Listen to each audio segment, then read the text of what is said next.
So I did a thing. That thing was cutting my hair, which is a lot shorter than I was anticipating it being. It's shortest in like 5 years, so it's taking some getting used to, but I'm just gonna have to go with it because, you know, can't glue it back on. Hello, fellow book lovers. It is Samantha, and today is New Year's Eve, which of course means it's the last day in December, which can only mean one thing. It means it's time for my December wrap-up and January TBR. So I'm going to tell you guys what I read in December and what I thought of the books that I read, tell you what I'm going to read in January that I know for sure I'm going to read, and maybe even a few of the goals, kind of a reiteration of some of the goals that I have for 2015. Let us get started now with my December wrap-up. So in the month of December, I read a total of 5 books and 1 graphic novel, which for me is quite a bit, and I was quite happy with how much reading I got done. So the first book that I read in December was The Coldest Girl in Cold Town by Holly Black. I read this as part of the Book Hunters Book of the Month for December, which I'm sure you guys might be wondering why there was no live show. Just our schedules were just conflicted and we weren't able to hold it. But we will be holding it on January 10th along with our December book, Shadow and Bone. So we'll be doing both of those books in the January 10th live show, and there will be a message on Goodreads going out, and I'll link all the good Book Hunters information down below so you guys can go and check that out. So basically, The Coldest Girl in Cold Town, as I'm sure a lot of you know because it's been a popular book here on BookTube, follows Tana, who lives in our world, except for it's a world where vampires exist out in the open. It's sort of like a pandemic, if you will. You become infected and you become a vampire, etc. So it's not really a good thing. They're kind of everywhere, though. It's been romanticized. There's like reality shows and stuff about them. And in this world, there are these places called cold towns where lots of vampires live. Well, one day Tana's at a party and she wakes up and discovers that everybody has been killed by vampires, and she ends up escaping with her ex-boyfriend who's a jerk and this other old vampire, and they kind of try to make their way to a cold town because her boyfriend's been infected and stuff. And a lot of stuff happens along the way, and I don't want to give too many spoilers away. It's kind of just the basic gist of the book. I'm sure a lot of you guys are familiar with it. Overall, I hated the book. I could not stand it. I did not like Holly Black's writing whatsoever. I thought it should be overly cheesy. I just did not enjoy it. Some of the phrases and stuff she used, like instead of saying that her heart was pounding, she said her heart was banging like shudders in a thunderstorm, and it was just overly descriptive and just too much for my liking. I just did not care for it. Another line I didn't much care for was where she says something like, I think I wrote up my Goodreads when I was updating my reading. She found herself fascinated with his mouth, the way it curved into a sinner smile. Like, what does that even mean? What the hell is a sinner smile? I know a lot of people like it, and I'm glad that you guys enjoyed it. Personally, I did not enjoy it. I didn't, I'm sorry. And I rated it 1 out of 5 stars. I just wasn't a fan of the story or the writing. It just wasn't for me. Doesn't mean it's not for you, just me personally, it was not my thing. So I didn't much care for that one, but I quickly moved on to another book. And that book was Hollow World by Michael J. Sullivan. If you guys are familiar with my channel, you will know that I'm a big Michael J. Sullivan fan because he wrote the Rhaenyra Revelation series, which is one of my favorite fantasy series.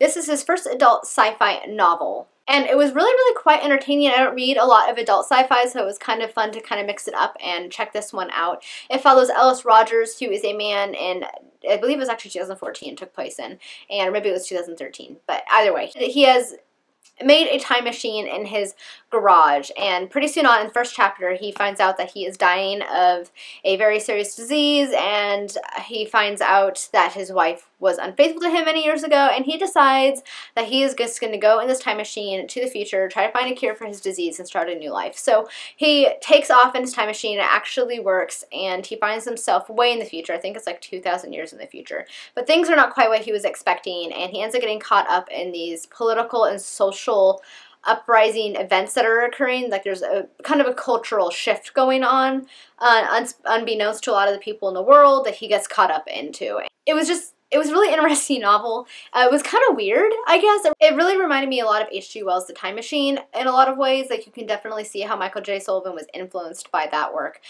Overall, it was an entertaining read. It was really quick read. I think I just read this in a couple of days. I enjoyed it. If you're looking for kind of an interesting, fun sci-fi book, then I recommend checking this one out because you'll get through it pretty quick. Overall, I rated this book 4 out of 5 stars. The next book that I picked up in December was a graphic novel, and that was Amulet by Kazu Kibushi, I think you say his name. dream. This is the first time I've read this. I couldn't wait to pick it up. I found it at my local Barnes & Nobles and I had to buy it because it was signed and I have been wanting it anyway. I really, really enjoyed this. It was really fun. It's a middle grade adventure fantasy graphic novel series. Basically, it follows these two siblings, Emily and her brother Navin, and they move into the home that used to be owned by their grandfather, or great-grandfather, who was an inventor, and soon Emily discovers that she has become the next stonekeeper, which imbues her with certain powers, and her mom, who has been taken by this strange monster from underneath the house, there's like this whole other world within the house, she and her brother go along to try and save and rescue their mother. So it was a really, really cute read, really entertaining. I love the artwork in this book. He is the one that did the Harry Potter paperback covers, which I absolutely adore. I have that set. I love them so much because the art is so cool. The art is just fantastic and beautiful, and I just really, really enjoyed it, and I rated this 4 out of 5 stars. The next book that I picked up in December became one of my favorite books of the entire year. That was The Assassin's Apprentice by Robin Hobb. I have been meaning to read this book for years, since I was in middle school, and I finally got to it, and I'm so glad I did because I absolutely enjoyed it and loved it. It follows the young Fitz, who is a bastard son of a prince of the realm who is to become the king in waiting. Fitz is eventually deposited at the castle gates by his grandfather, who no longer wants to care for him, away from his mother. He takes him away from his mother, and he tells them that they're going to have to raise him. So he's taken into the castle to be raised and educated, but he's not really accepted, and he's being raised by his father, Chivalry's sort of, I guess you could say, right-hand man, though he's like the head stable master, and he ends up learning to also train to become an assassin to the king, his grandfather. So it was such a good book. The magic system in it is really interesting. There was kind of like 2 magic systems, a certain type of wild magic, if you will, that has to do with animals, and then another type of psychic magic ability, which I thought was really interesting and fascinating. I really, really, really, really, really, really, really loved this book. It was so good. It was exactly what I was looking for. It fulfilled my wish, and everything I was wishing for in a fantasy book that I just needed, and it was so good. I love Robin Hobb's writing style. I don't think it's for everybody, but I personally enjoyed it. It's very descriptive and beautiful, and the dialogue was good, and I loved this book so much. It deserves a book hug. This is a book hugger. I recommend you guys check it out if you love fantasy. You want to check out Robin Hobb's work because she is fantastic. I rated this book 5 out of 5 stars, and I cannot wait to read the next book in the series, this trilogy, which I will be reading next month. And I'm excited because I finally was able to order the next 2 books in this trilogy in this edition from Book Depository, because Book Depository was out of the second one, and they finally got it back in, and it's on its way, and I can't wait because I love this edition. It is beautiful and far better than the American edition in my opinion. The next book that I finished in December was The Midnight Queen by Sylvia Izzo Hunter. I picked this up at Barnes & Noble a few months ago. It's a new release this year. I thought it looked interesting, and I was really compelled to read it, primarily because the story sounded interesting, and Juliette Marillier, who's one of my favorite authors, who wrote Daughter of the Forest, has a blurb on the back because she liked this book. The book itself was interesting. It is a historical fantasy retelling, so by that I mean that it takes place in our world, but historical events have been altered, so it takes place in what would be considered Regency England, but the events, the world that it exists in is completely different from our world even then. Like, the people are worshipping the gods still, and not just Celtic gods, but also the Greek and Roman gods. Also, there's magic in this book, and the main character, Gray, is actually a student at Merlin College in Oxford University. It's the oldest school of magic in the Kingdom of Britain. And the story follows Gray, and student of a Professor Calendar at Merlin College in Oxford, where he's studying magic. And he's not popular with his tutor, this Professor Calendar, or his fellow peers who are being tutored by the same professor. But one night they compel him to go on an errand with them, his fellow students, on an errand for the professor, which he reluctantly agrees to, and he only agrees because 2 of his friends are going along. But he doesn't really know what the errand is exactly, but soon they are set upon by some angry townspeople who do not trust the men at Merlin College, and he goes to get help at the college, but ends up passing out because he's overextended his magical abilities.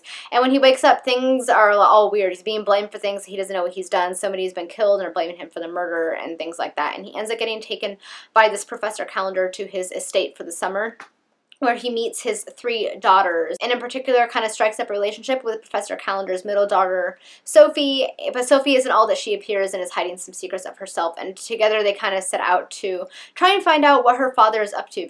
Overall, the book was interesting. I liked the idea of a historical fantasy retelling. I don't know, I'm really conflicted with this book. I really wanted to like it. I liked the story. It held a lot of promise. But I think because it was her first novel, a lot of that was apparent in the writing and the way the story was told. I think this book could have been a good 150, 200 pages less than it was. It was about 400 or so pages. There's a lot of repetitiveness going on. A lot of events were repetitive. Things were just drawn out longer than they needed to be. The language was interesting. She kind of wrote it like a classic novel, I guess you could say, kind of like something from Jane Austen's era. Though not quite that dense, but that was kind of how I would describe her language. Like she was trying to write it the way it would have been written if this actually had been in the Regency era or written from the Regency era. Overall, I thought the story was a good story. I think it lost a lot in the execution. I gave it 3.5, 3 stars. I was kind of conflicted. I think 3 stars overall. I gave it 3 stars. I'm going to be doing a more in-depth review on this book, which I will hopefully be up on my channel soon. I need to film it still, but I want to do a review of this book because it was definitely interesting. I think if she comes out with another book, which I think this is supposed to be a series, I will definitely give her another chance and read it, particularly since the first novel by an author isn't always the best, so I'd be willing to check out her other works. The next book that I read in December was My True Love Gave to Me, edited by Stephanie Perkins and full of wonderful holiday stories. I have not quite finished it yet. I only have 60 pages, but I will be finishing it tonight, New Year's Eve, so this will be done by the time this video goes up. Overall, I've been enjoying it. Some stories more so than others. Some I haven't liked at all. But of the ones I have read, I've enjoyed. It's just a really cute, fun story. I will tell you guys the stars I have on those individual stories right now so you know. So the first one, Midnights by Rainbow Rowell, I gave 4 out of 5 stars. The second story, The Lady and the Fox by Kelly Link, I gave 2 out of 5 stars. I really didn't much care for that story. It didn't really make much sense to me. But anyway, the next story, Angels in the Snow by Matt de la Peña, I gave 4 out of 5 stars. I gave 5 out of 5 stars to Polaris is Where You'll Find Me by Jenny Han. I thought that one was really cute. I gave 5 out of 5 stars to It's a Yuletide Miracle, Charlie Brown by Stephanie Perkins. That one was also really good. I really enjoyed that one. I gave 3 out of 5 stars to Your Temporary Santa by David Levithan. I gave 2 out of 5 stars to Krampuslauf, I know I'm not saying that right, by Holly Black. I gave 4 out of 5 stars to What the Hell Have You Done, Sophie Roth by Gail Foreman. I gave 5 out of 5 stars to Beer Buckets and Baby Jesus by Myra McIntyre, and 5 out of 5 stars to Welcome to Christmas, California by Kirsten White. That one so far is my absolute favorite of this book. I still need to read the last 2, but so far that one is my favorite. So overall, I've been enjoying it. I think it's a really cute book, and I'm glad I have it, and it was just a fun read to finish off the year with. I did start one other book in December, but have not finished it yet. That book is Crown at Midnight by Sarah J. Maas. I am enjoying it so far. I'm actually enjoying it a lot more than Throne of Glass, which I wasn't the biggest fan with. I'm only about 100 pages in. I should be finishing this pretty quickly on in January, as this is a pretty quick read. But yeah, so far I'm enjoying it. It's not bad. As for the other books I'll be reading in January, I'm going to be doing a buddy read with a bunch of other awesome booktubers for Royal Assassin, the second book in the Fire Seer trilogy, and I cannot wait to read it and get it, and I'm so excited to finish that series off because I love the first one so much. The next book I'm going to be reading with Michael from Bitten by a Radioactive Book, Giselle from Giselle Bradley, and I believe Connor O'Brien's going to be joining in our conversation, and that is The Chronicles of the Imaginarium Geographica, Here There Be Dragons, the first book in the series. I just got this, so this is a little sneak peek into my January book haul. It's a really, really pretty cover. I really like these covers. They're all different colors. And this is a little bit shiny. I don't know if you can tell. So I'm excited to read this. I love any books of dragons, and it's been years since I've read a good dragon book. So I'm excited to read this one. The next book I'll be buddy reading with Michael from Bitten by a Radioactive Book, and I can't remember right now if anybody else is joining us, but it is going to be a reread for me, and that is the first book in the Old Song and Lioness Quartet by Tamora Pierce. Alana, I cannot wait to start rereading her books because I haven't read them in years, and I absolutely love Tamora Pierce because she is fantastic, and I love this quartet. So excited to read that one. And now for like some of my reading goals, which also will affect my TBR. I'm going to be reading all of Charles Dickens' novels this year. I'm going to try and fit in his short stories, but that might go into the first part of 2016. But I have 12 novels of his left to read, which is perfect because there's 12 months in the year. So I'm going to be starting out with Bleak House, I think. It's really, really long, so I'm hoping I'll be able to finish it by the time I get to February. We'll see. I still need to get it. But I'm going to be reading Bleak House. I'm going to start out with that one.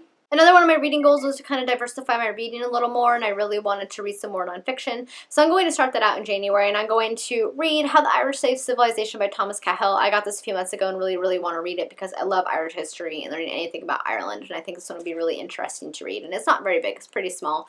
And from the little bit I read, he is actually pretty easy and quick to read, especially for a nonfiction book. So those are just some of my overall goals that I'm going for 2015, how that's going to affect my January reading. So let me guys know down in the comments if you've read any of these books and what your thoughts are on them, as well as what you're hoping to read in January. Thank you guys so much for watching, and I hope you have a happy new year and a wonderful 2015. Until next time, bye!